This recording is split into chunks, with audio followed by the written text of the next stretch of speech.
Alright, so yesterday I gave you a realization of affine Kac-Moody Lie algebra in terms of finite dimensional simple Lie algebra.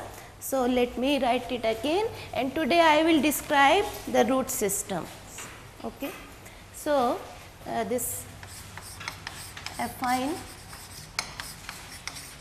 Kac-Moody Lie algebra. So this is of type XL1. So this is Cartan matrix of finite dimensional simple Lie algebra. So this is suppose AL, BL, CL, DL. We write it AL1, BL1, CL1, DL1, E6, E7, E8, F4, G2.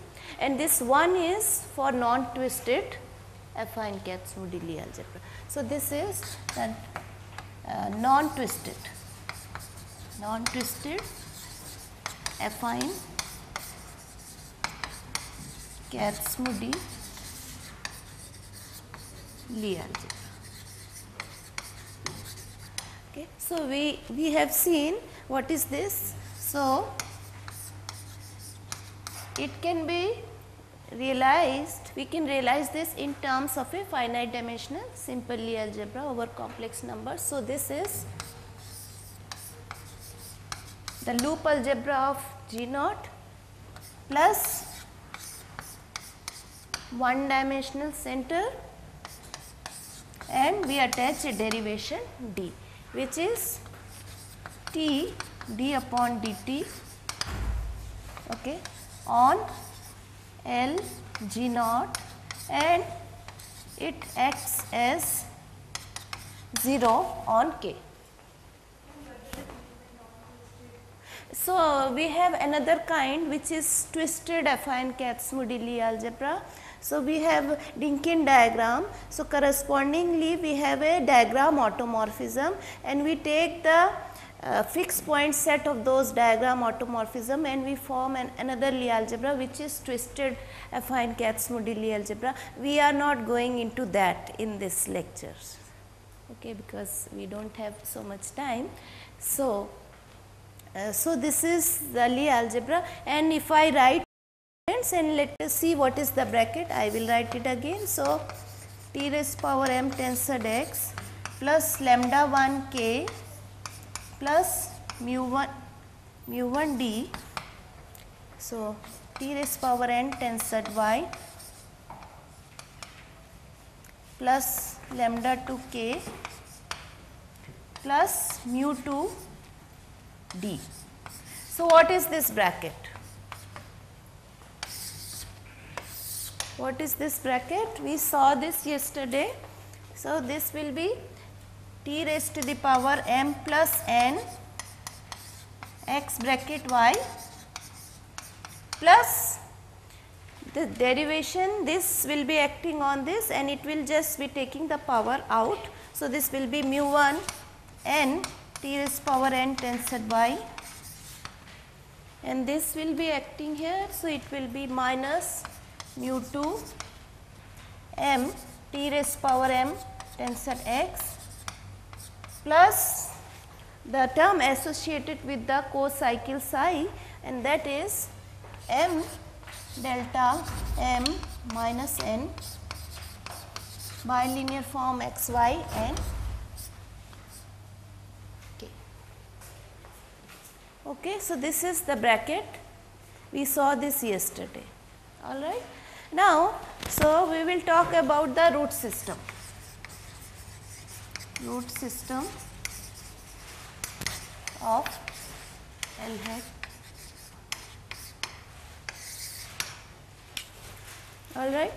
So let delta naught, which is a subset of H naught dual, be a root system of G naught. Okay. This is finite dimensional simple Lie algebra over C, and so let alpha 1, alpha 2, alpha L is a root basis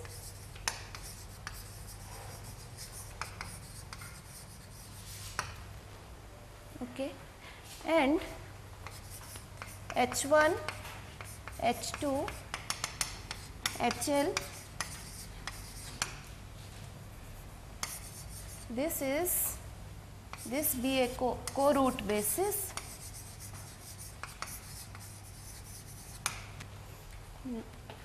So instead of writing alpha HX, I am writing H1, H2, HL, okay, and then EI, FI, I varies from 1 to N are Shivale generators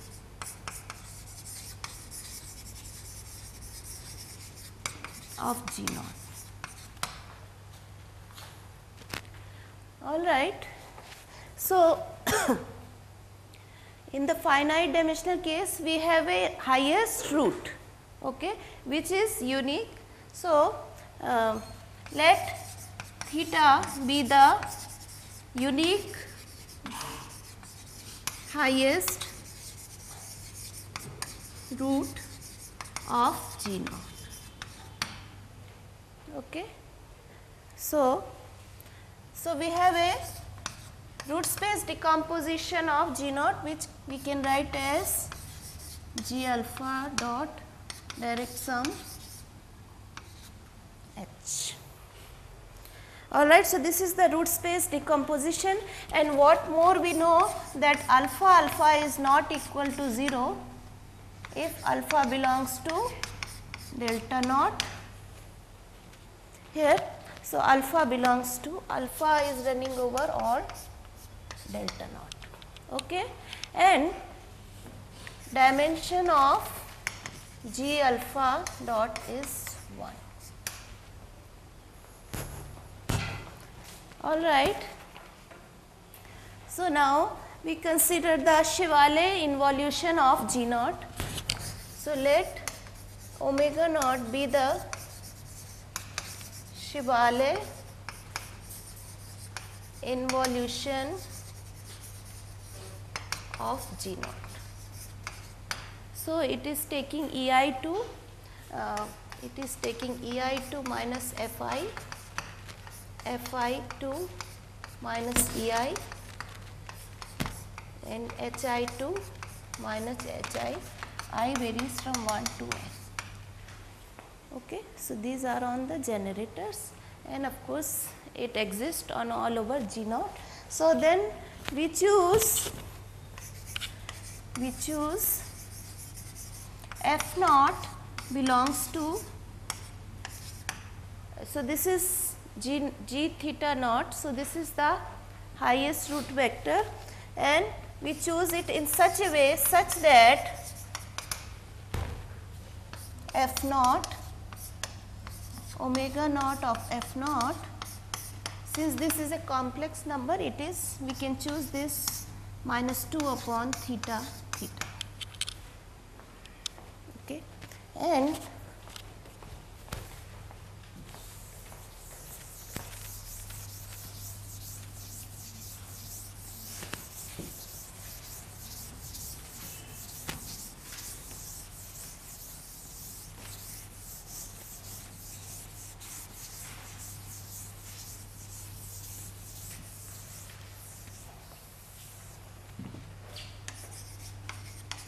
we set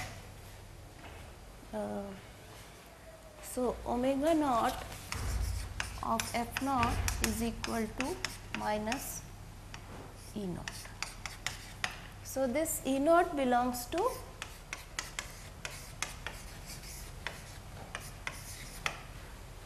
G of minus theta naught. Okay. So we saw yesterday also x bracket y is equal to x bilinear from y nu inverse alpha if x belongs to G alpha, y belongs to G minus alpha, and alpha is a root. So we see what is E naught F naught bracket. So this E naught F naught bracket is E naught F naught mu inverse since E naught belongs to G of minus theta naught, so this is nu inverse of minus theta. All right, and what is E naught F naught? So from here we can see this means F naught minus E naught is equal to minus 2 upon theta theta. So this implies that E naught F naught is equal to 2 upon theta theta. So this is a symmetric form, so we can write it like this. So this is just 2 upon theta theta, and we can write here minus theta theta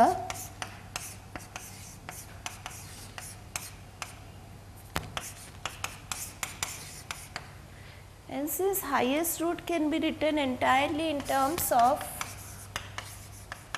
the simple roots like this, I varies from 1 to L. So we can just write this as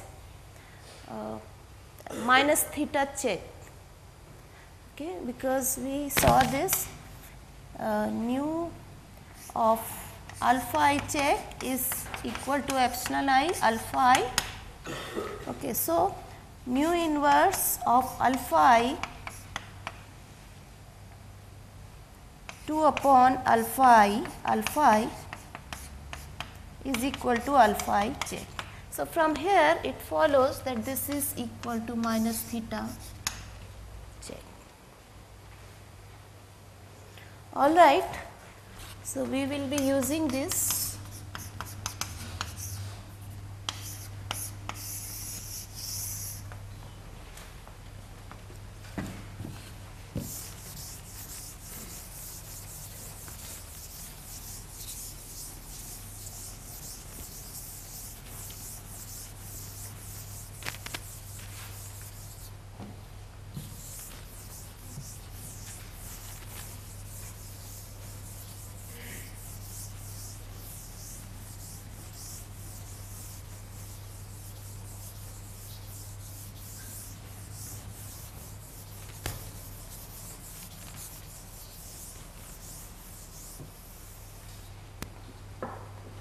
All right. So now, so in this case, in this we know this K is one dimensional center. So this the subspace generated by K, this is a space which is, so K is the one dimensional center of L hat G naught, and also we see that this one tensor G naught, this is a sub algebra of this, okay, is a sub algebra of L hat G naught. So we identify this with G naught, okay. So we identify one tensor G naught with G naught. So the map is X, so X belongs to G naught and it goes to one tensor G naught.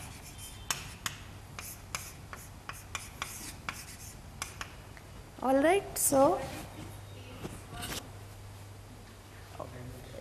one dimensional.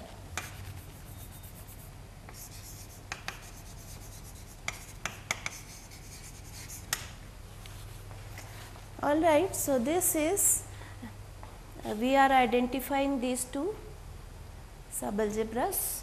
So, so that means all the elements here we can think of as elements of L hat G naught. Okay. So, now what? So we have seen now what is H? What is the Cartan subalgebra of affine Kac-Modelli algebra? So this is H naught plus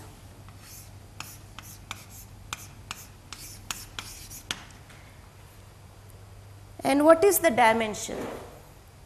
This is, since we are taking L generators, so this is L plus 2.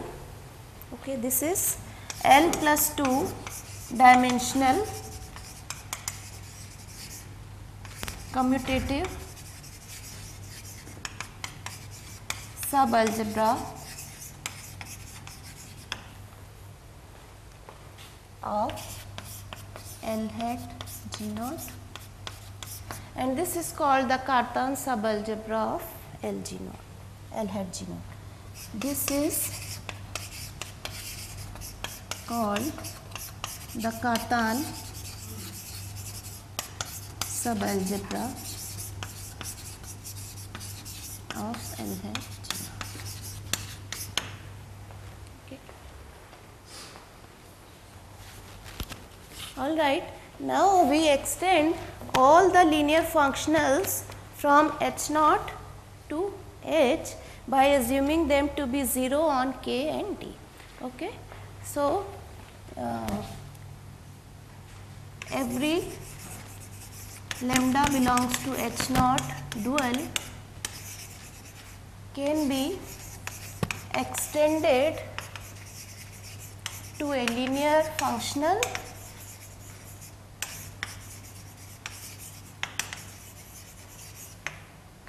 of H by assuming them to be 0 on K and D. Okay. So, that means H dot star is identified with a subspace in H dual, is identified with a subspace in H dual. All right, now we define another linear functional delta. We define a linear functional delta in H dual such that delta is 0 on H naught plus on H naught and K it is 0 and it is 1 on D. So, delta with D is 1. Okay. So, so we can write the generators of our L hat G naught. So, we set E naught is T tensor E naught, F naught is T inverse tensor F naught, EI is 1 tensor EI, Fi is 1 tensor Fi, I varies from 1 to n. Okay. And we see the bracket of E naught F naught. So, what is that?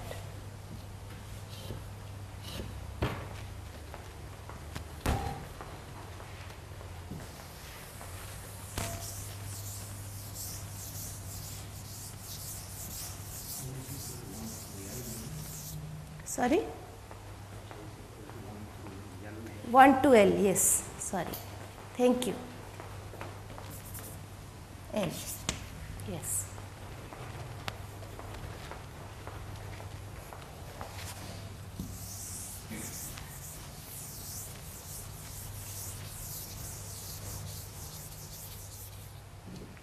So, what is E naught bracket F naught?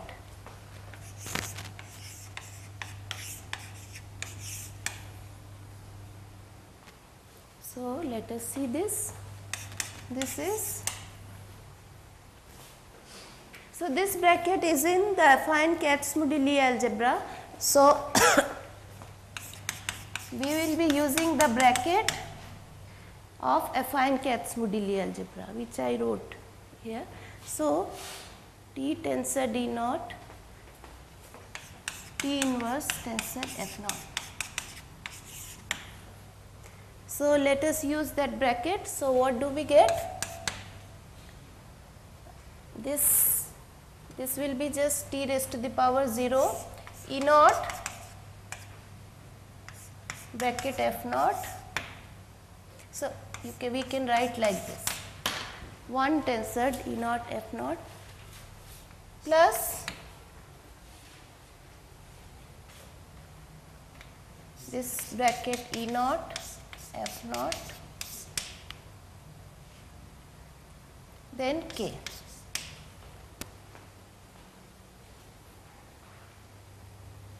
Is it okay? Yesterday some people asked me how I wrote this thing. So, this is using the bracket of affine Kac-Modelli algebra. So, now this is minus theta check. Okay.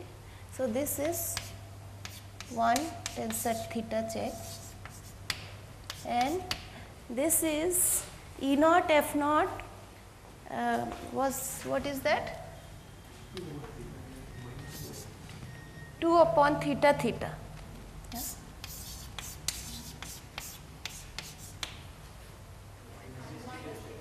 Minus theta check, yes.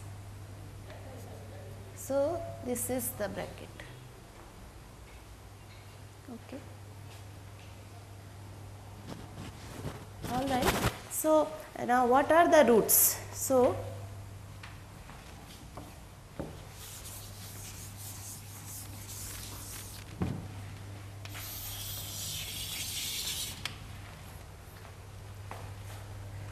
roots of L hat G naught with respect to Cartan subalgebra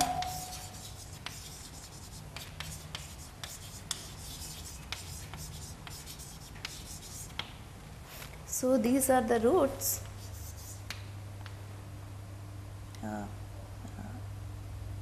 alpha plus n delta. N are all integers and alpha are roots of G naught. So, alpha belongs to delta naught. Union, so these are not all the roots. We have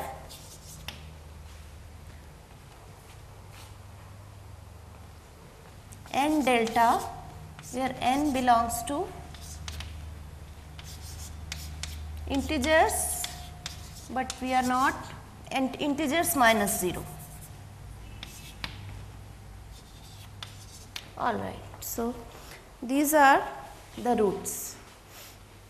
So, this is the root system of our affine Kac-Modelli algebra, and what are the corresponding root spaces? So, corresponding to these roots, what are the spaces? So, if we consider alpha plus n delta, what is this? So, this is T raised to power n tensor G alpha naught, and corresponding to these we have T raised to power n tensor H naught.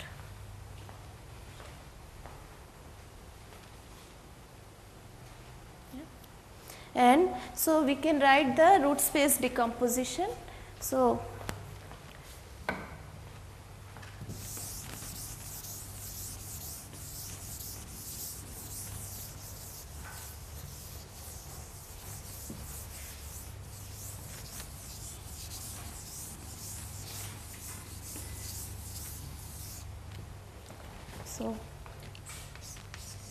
root space decomposition we can write with respect to H, we can write this as direct sum of what So what is the notation? We can write like this, or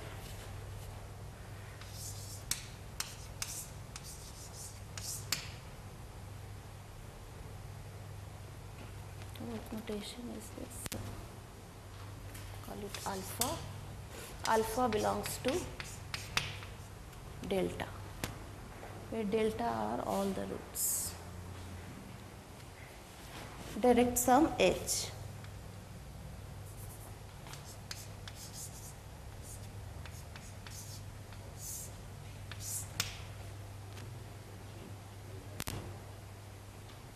Sorry?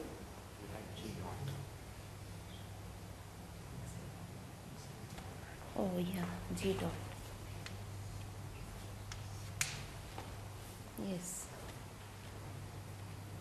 So this is the root space decomposition of our affine Kac-Modelli algebra, and these are the roots and these are the corresponding root spaces. So these are the root vectors. So we can see that this is given entirely in terms of a finite dimensional simple Lie algebra. So it's a very nice decomposition. Yeah. So, so what are the simple roots and simple co-roots here? So let us see what is our pi. So pi is what? We have alpha 1, alpha 2, alpha L, and we are attaching one root, so which is theta minus delta minus theta. This is the root we are attaching. So here we have L plus 1 simple roots, and what about the co-roots? Simple co-roots. So we have seen we are getting this, one is this. So we can write that H naught check or alpha naught check is this 2 upon theta theta k minus 1 tensor theta check. Alpha 1 check is 1 tensor H1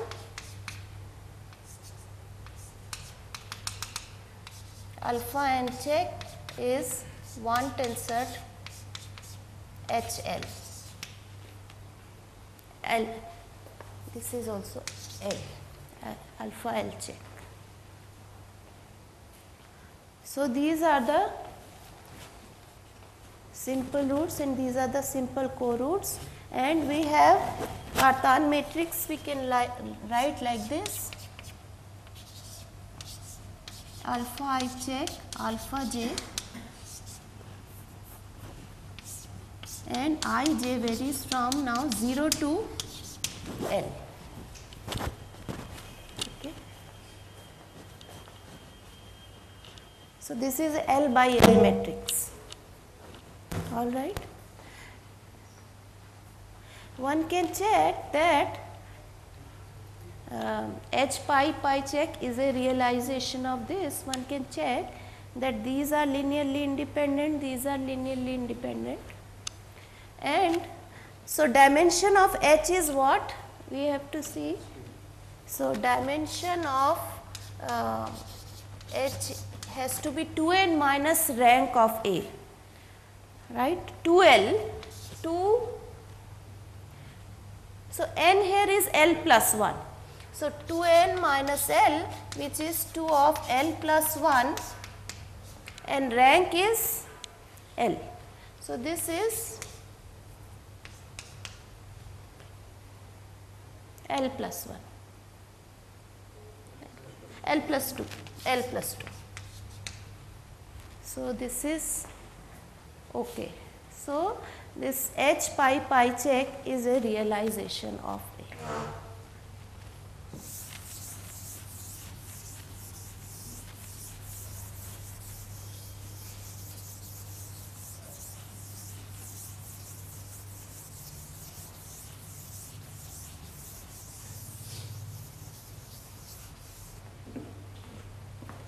So H pi check is a realization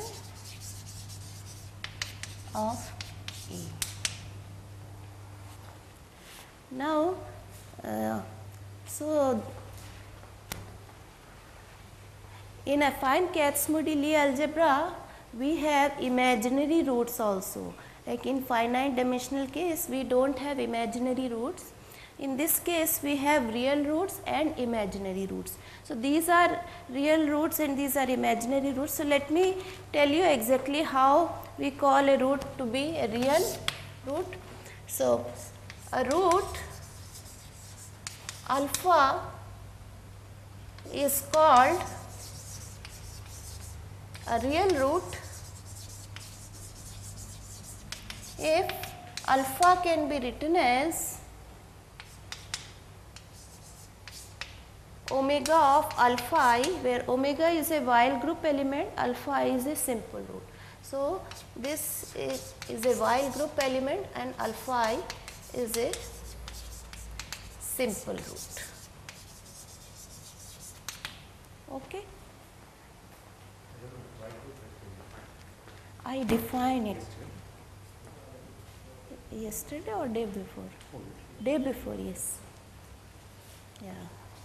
So this, if alpha can be written as W of alpha I for some Weyl group element and alpha is a simple root, then it is called a real root, and if a root is not real, then it is called an imaginary root. If a root is not real, then it is called an imaginary root.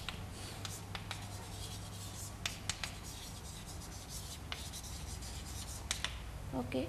So all the roots can be written as disjoint union of real roots and imaginary roots. So these are set of all real roots, set of all imaginary roots.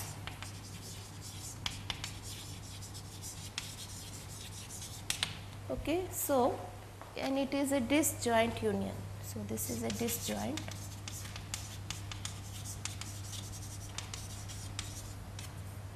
Union. So we see that all these are real roots and all these are imaginary roots.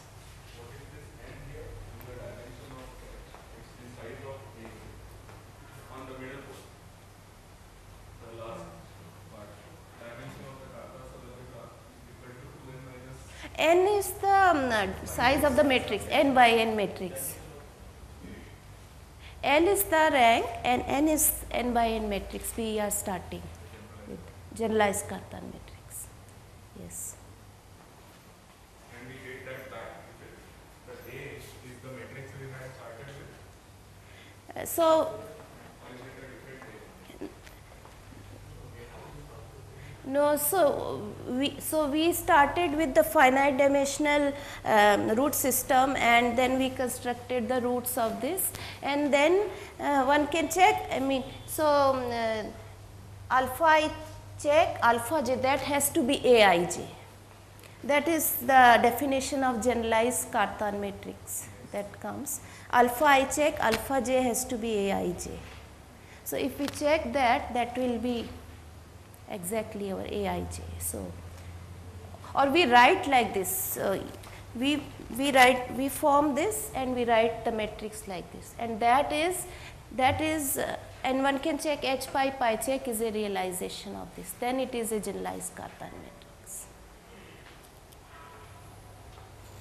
All right. So these. So you're saying the two ways of defining the Cartan, first lecture you defined it. That was abstract definition. Now here is a concrete realization. Yes, yes, yes.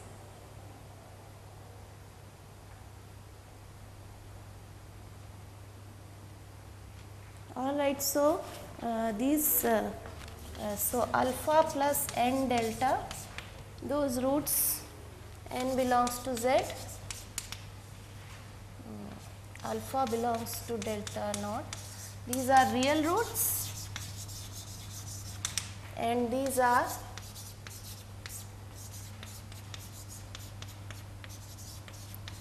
all imaginary roots.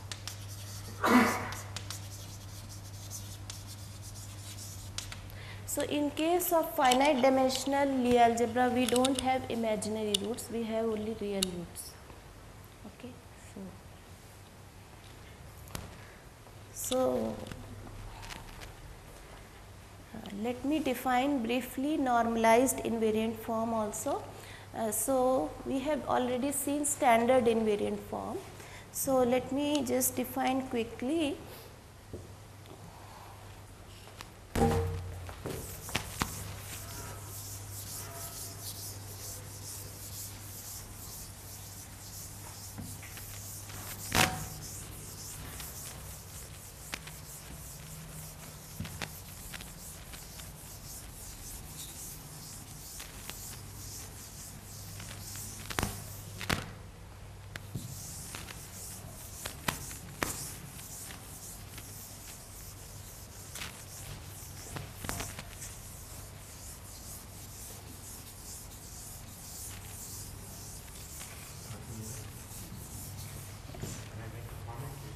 Yeah, sure.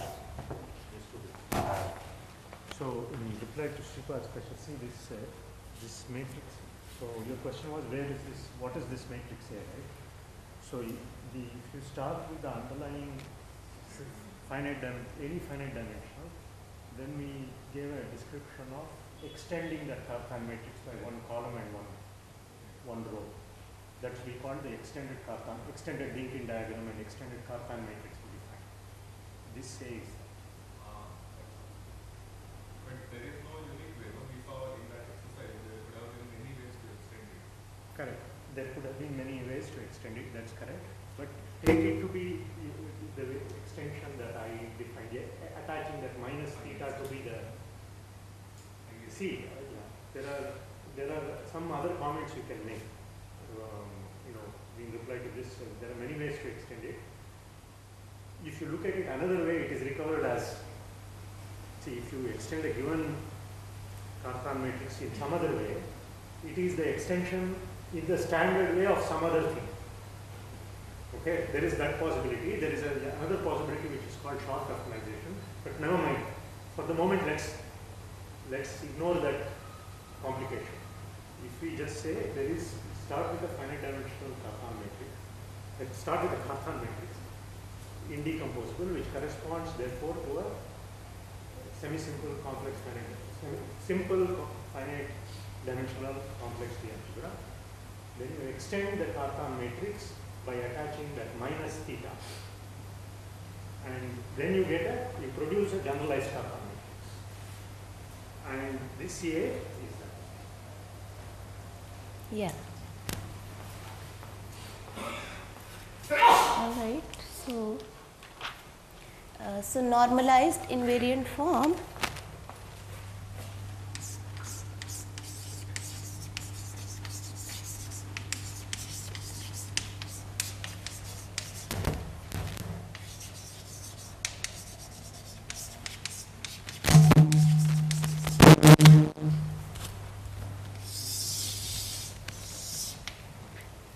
So we saw this standard invariant form, and so the define on H, and then we extended it on whole of G, and we started with a symmetrizable matrix, and so I said if alpha I is 0, yeah, then we call it a standard invariant form, right? So standard invariant form.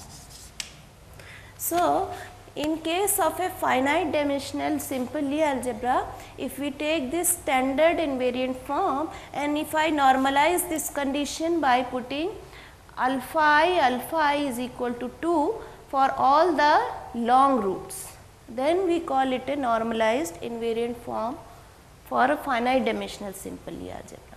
Okay, and then we extend, we take this normalized invariant form on G naught and we extend it to the affine Kac-Moody Lie algebra. Okay, so let this be the standard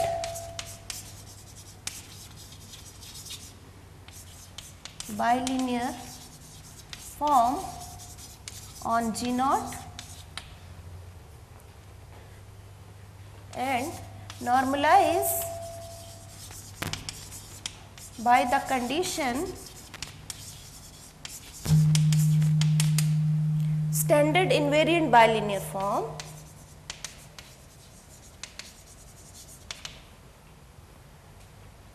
by the condition. So, we are saying alpha I is equal to 2. Okay. Whenever alpha I is a long root. Okay. So, such a form is called normalized invariant form. Such a form is called normalized invariant form on G naught. Okay.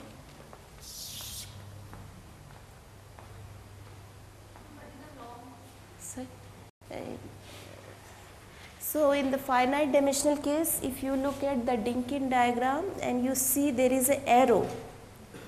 So, arrow points to the shorter of the two roots. Okay. And so, one root is long, another, if alpha I, alpha j, if you are pointing arrow, so this arrow points to the shorter root.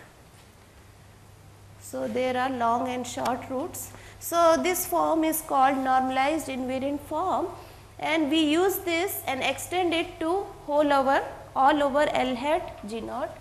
So, we extend this normalized invariant form from G naught to L hat G naught and we define in this way. So, if we take two elements here,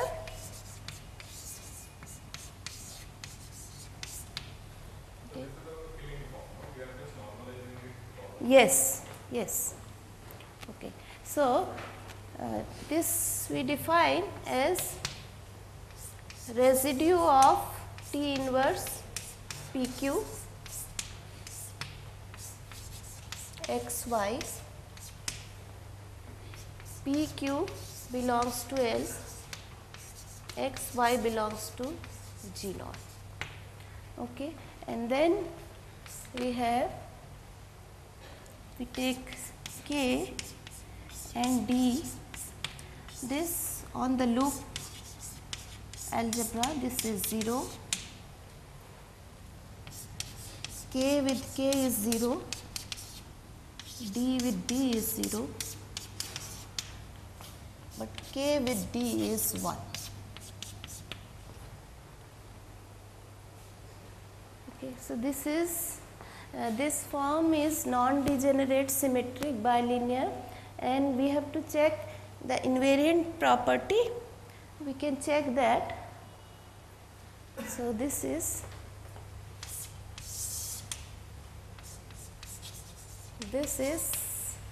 symmetric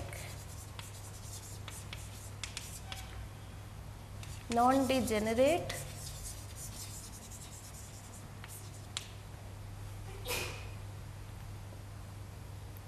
bilinear form on the affine Kac-Moody Lie algebra, and one has to check the invariant property. One can check it also. So, there is one case I can check it, in rest it is easy. So, let us check the invariant property.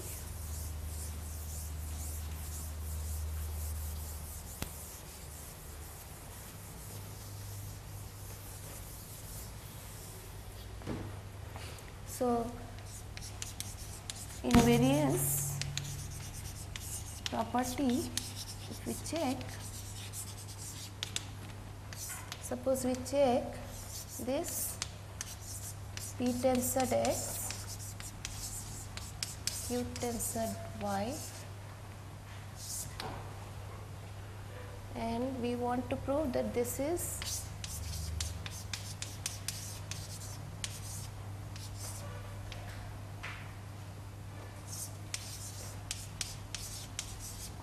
we want to check that these two are same. So what is this?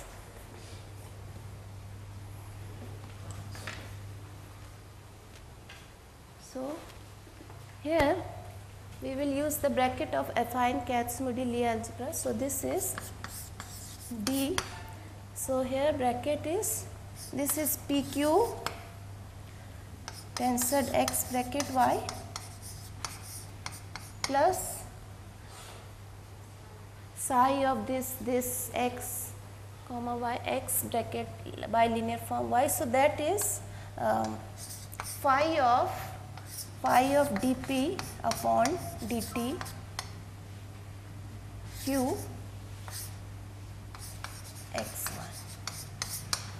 xy k. Okay, all right. So this is the left hand side we are checking, and so now d is 0 on LG naught. So this with this is 0, only d and k, that form is 1. So we will be getting only this. So we are getting phi of dp upon dt q d and k, and this is exactly 1. So we are getting only this.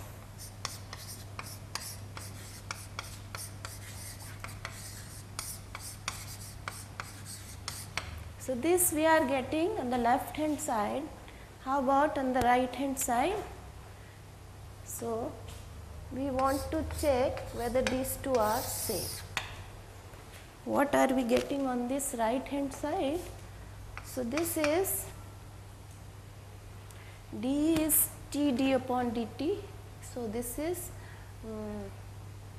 T d upon dt P tensor X with Q tensor Y.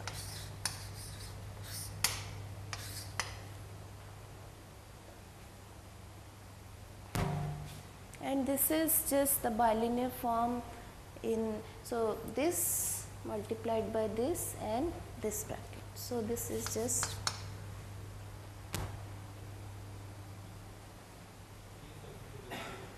sorry.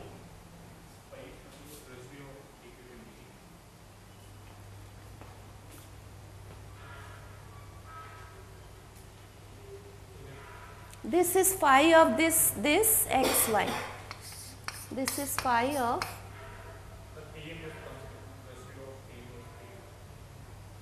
oh yes, we have to use this. We have to use this here. We have to use this definition. So this is, so what is it? Residue of T inverse T will cancel. So residue of dp upon dt q xy. This is just phi of PQ. What did I write here? It should be phi of P comma Q like this. Yes.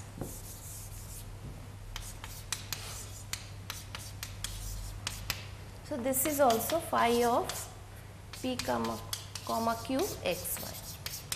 So we have checked. Both sides are equal. Other cases are very trivial. So other cases of invariance are trivial. So this is, so normalized form is invariant.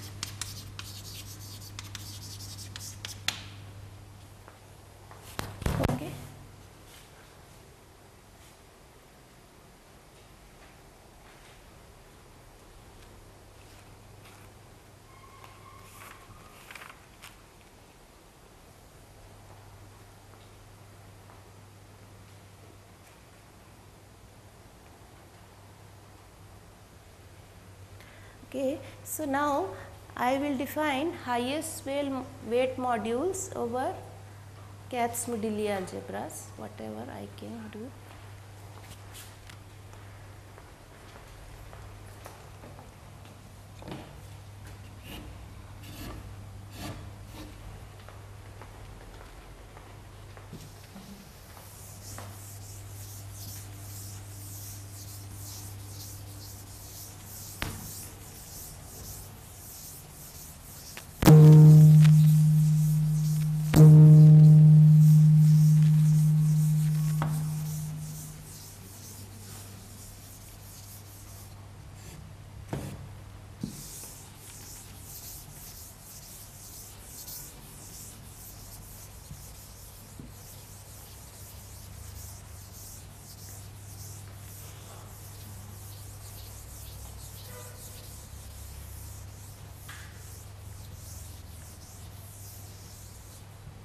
Okay, so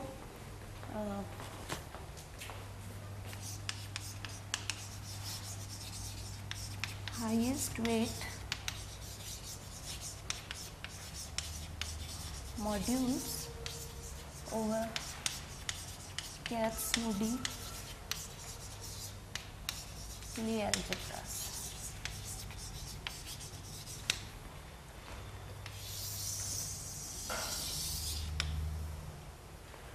Okay, so for that I just want to define one notation. So if Q is our root lattice, Q plus is set of all this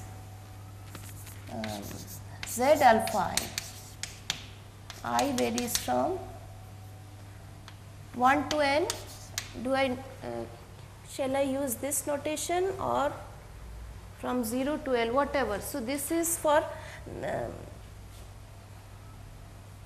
maybe I should use 0 to L. Okay, so this is the set of all positive roots. Okay, so it's the set of all positive roots. So we define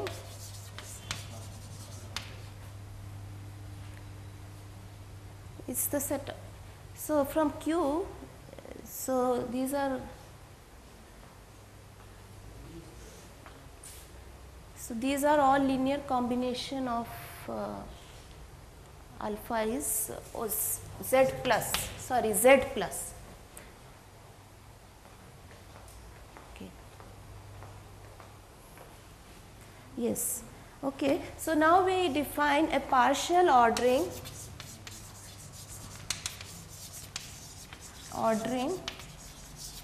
on H star.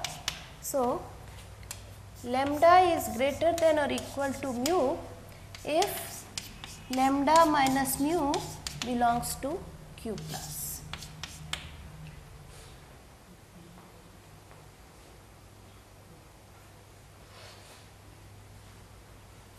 Okay.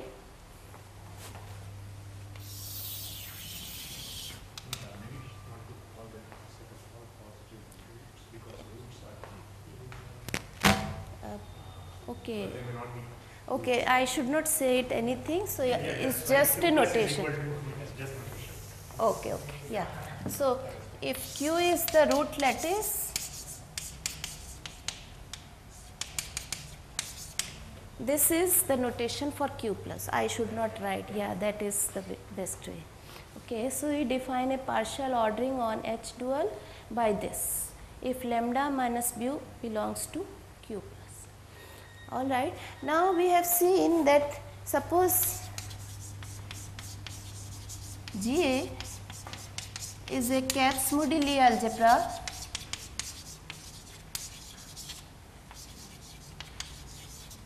direct sum n plus. So this is the triangular decomposition.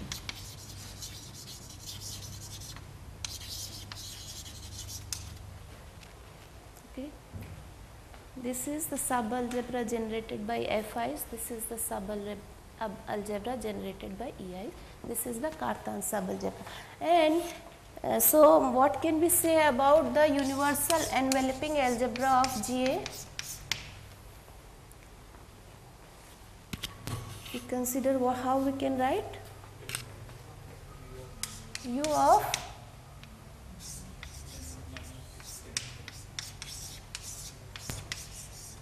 tensor U of n plus. Okay. Well, all right. So a GA module V. Huh? This is as vector spaces. As vector space, yes. Yes. Okay. So a GA module V is called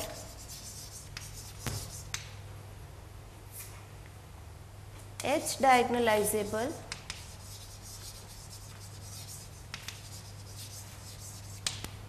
if it is a weight module, if V is a weight module. That means V can be written as V lambda, direct sum of V lambda, lambda belongs to H dual, and where these weight spaces are defined like this, all V belongs to V such that H bracket V is lambda H V for all H in H. Okay. And this is a decomposition of V in like this, and if this is not 0, then we call lambda a weight and V lambda is called a weight space. Okay. You have H dot V rather than H bracket V. Jumble. here. Okay. No, on the left. Here. H dot.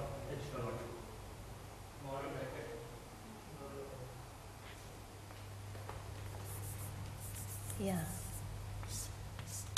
Yes, that is in adjoint representation. Yes. So that means action of H on V is by this. So this is lambda H V for all H belongs to H. So these V lambdas are called weight spaces. Okay. And if V lambda is not equal to 0, then we call lambda a weight. If V lambda is not equal to 0, then we call lambda a weight of the module V. It's called a weight for this module. Okay. And so whenever V lambda is not equal to 0, any non-zero vector here is called a weight vector. Okay.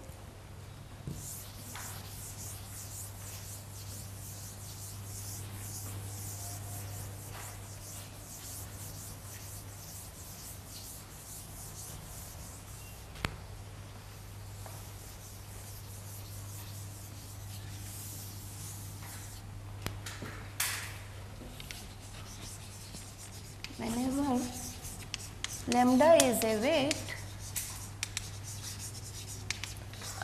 non-zero, the set of all the weights, so these are all lambda belongs to H dual such that V lambda is not equal to 0.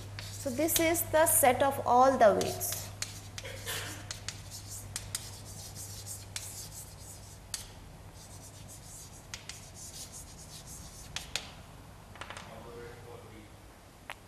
Yes, for V.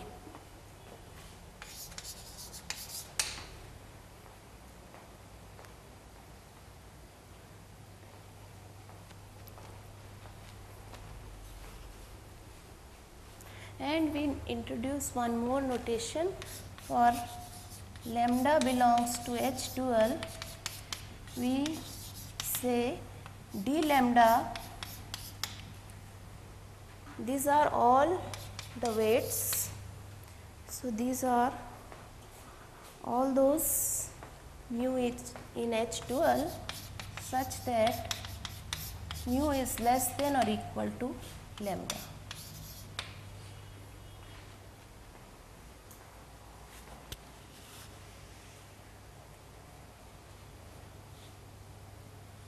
Lambda minus mu belongs to Q plus.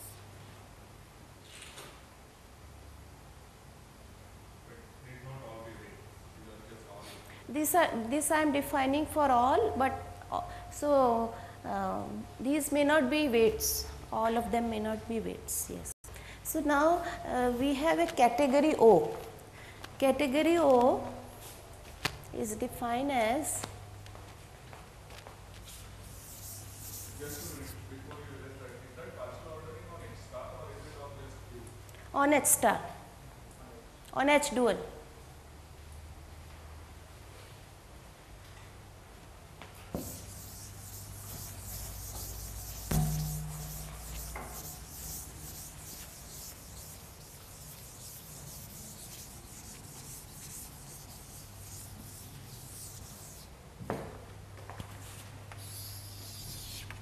So category O. So in this, its objects are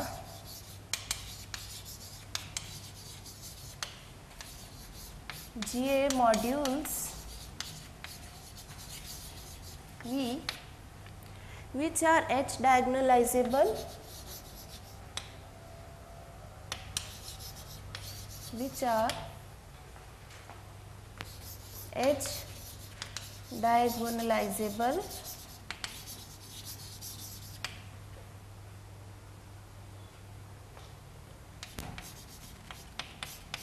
with finite dimensional weight spaces. So that means dimension of these weight spaces are finite dimensional, and there exists lambda 1, lambda 2, lambda s in H dual such that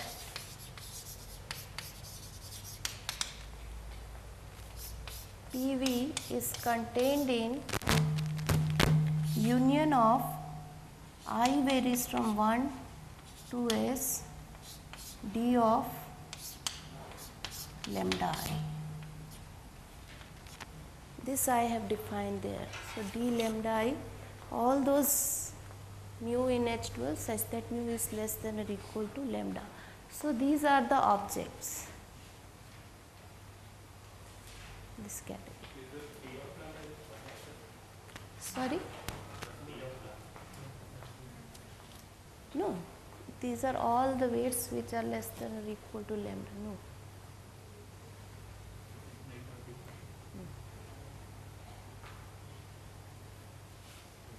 Always an infinite set. Always an infinite set. Set of weights which is less than Not set of weights. It's not set of weights. It's just of elements of H star. Set of elements of H star. For example, in S 2, if lambda is equal to number, d lambda will be that number minus 2, that number minus 2, that number minus 4, that number minus 6. All the elements of the matrix.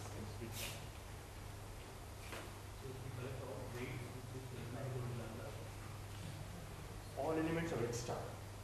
If we collect all weights which is less than or equal to lambda, can it be infinite? It can be finite, it can be infinite. Depends on the model.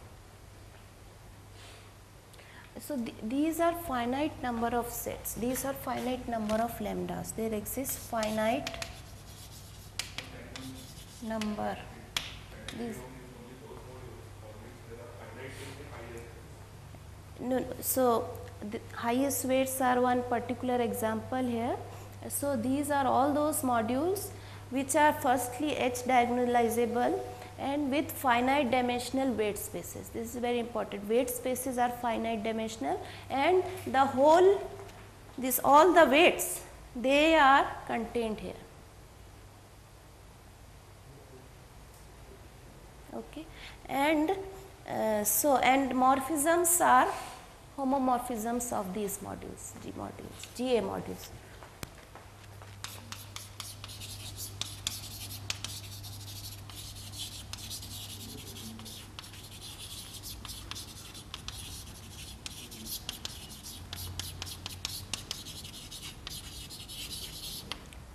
So, if a module is in the category, what about its submodule? Its submodule and a quotient module of that module is also in the category. That requires some result. I am not writing it here. So, I can just make a remark that if a module is in category O, its submodule and the quotient module is also in the category O. Okay. And if we consider sum of some finite number of elements of O, and if we consider the sum, that is also in O, and if we take the tensor product of finite number of modules from O, that is also in O. That is not very, that is a clear thing, but first thing requires something, so I am just writing it a remark. So,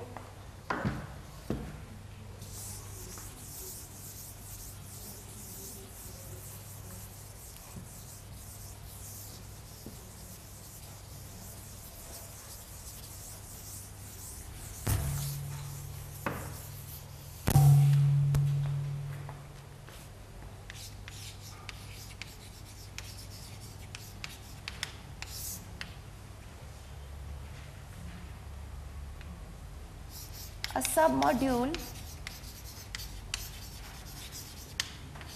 or a quotient module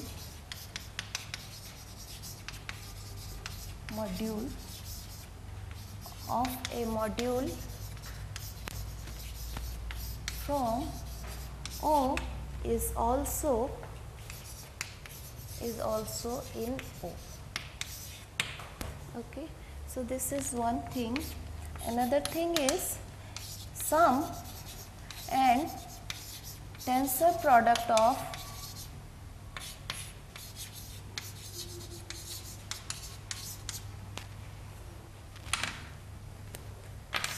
finite number of modules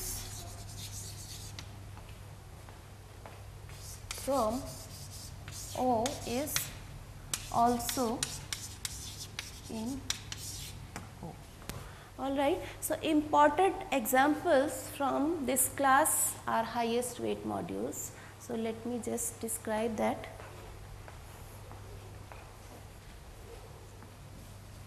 I will write here.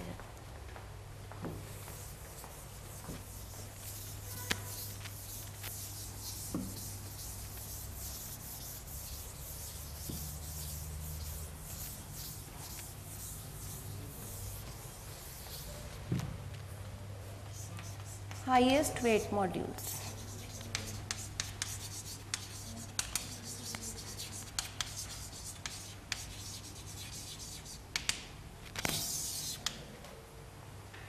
Okay. So, a GA module V with weight say gamma, it is in H12, is called a highest weight module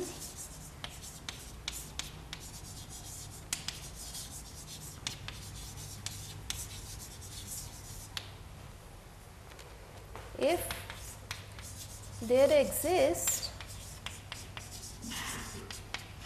a highest weight vector there exists a highest, no, if there exists a non-zero vector V gamma belongs to V such that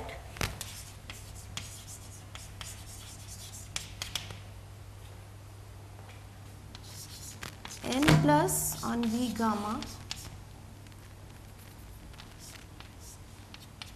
is 0,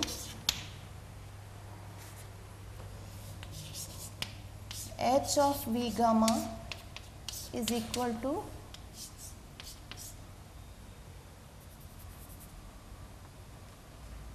gamma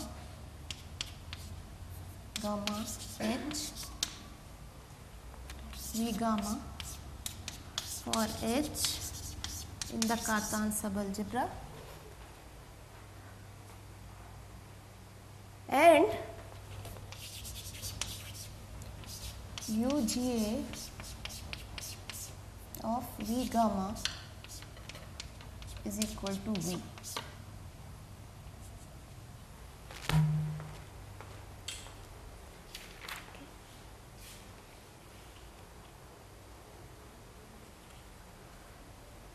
So, if there exists such a non-zero vector, then we call V gamma a highest weight vector. Okay.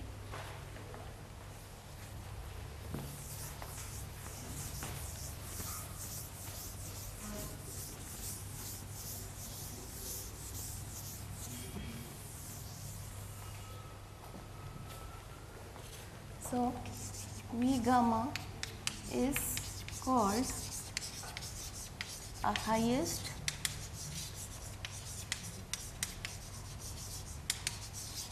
weight vector. So let us come to this last thing, UGA. So, U of GA on V gamma is equal to V. So, we can write it like U of n plus, this is equal to U of n minus U of h, tensor product, U of n plus on V gamma.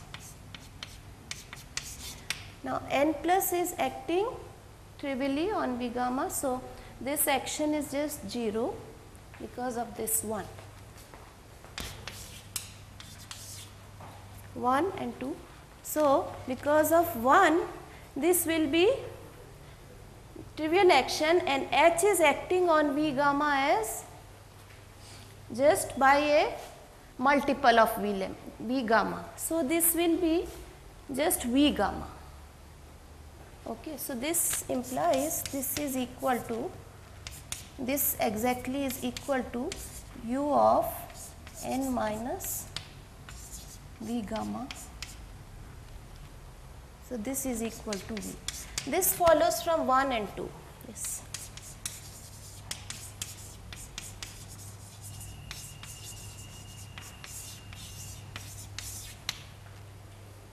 Is this okay?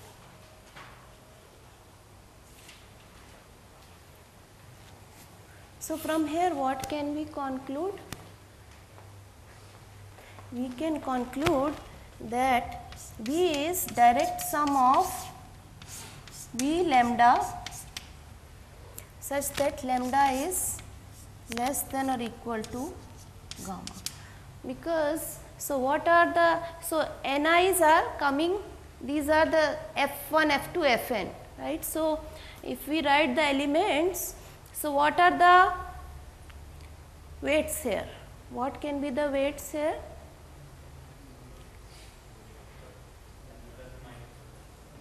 So, weight of V gamma minus alpha i's minus ki alpha i's, ki i's are integers like that, right. You have seen this, no? They have seen it. So, you can say the, so what is the highest weight vector here? V gamma, and this gamma is the highest weight. Okay. So, we can say that V gamma is C of V gamma, and rest of the and dimension of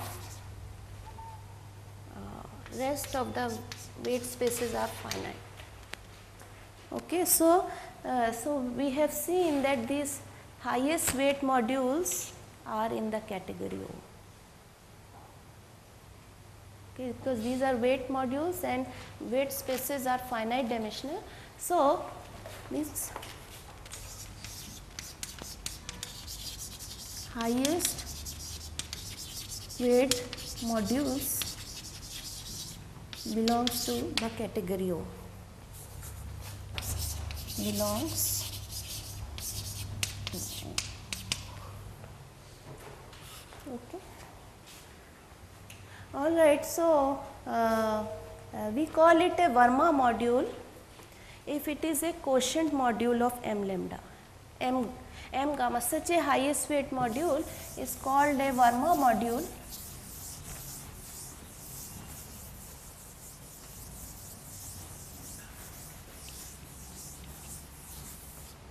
Okay. So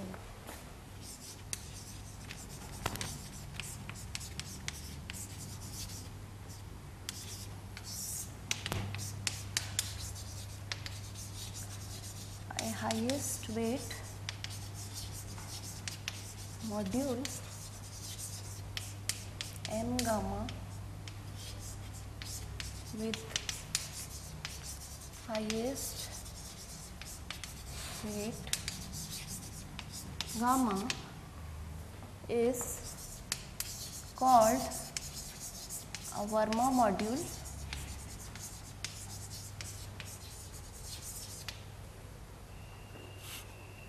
If if every GA module,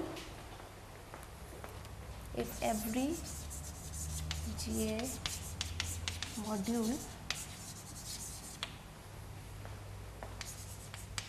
with weight gamma is a quotient of m gamma,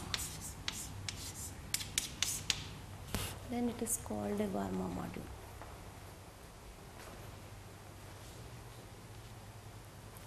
With highest weight. This is again a highest weight. Okay.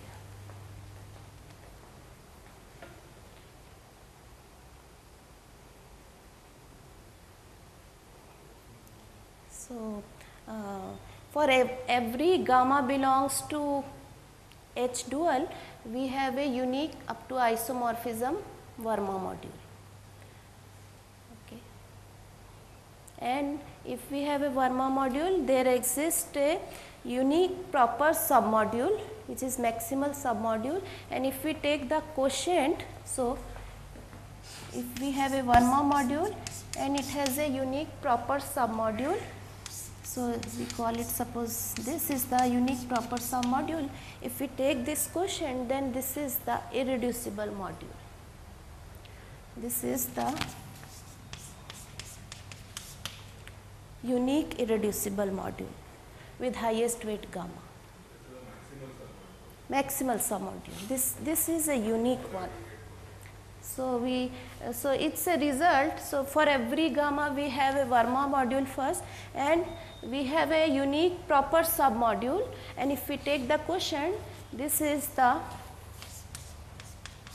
irreducible one. This is also unique and with highest weight gamma. So is it good to stop here? Yes? Yeah, I think yes. Okay. So let's thank Punita for these lectures. Very nice of us to have come here in spite of having some difficulty with the derailment and everything. I am very happy to come here. I am very delighted to give these lectures. Thank you. Thank you. Let's go ahead.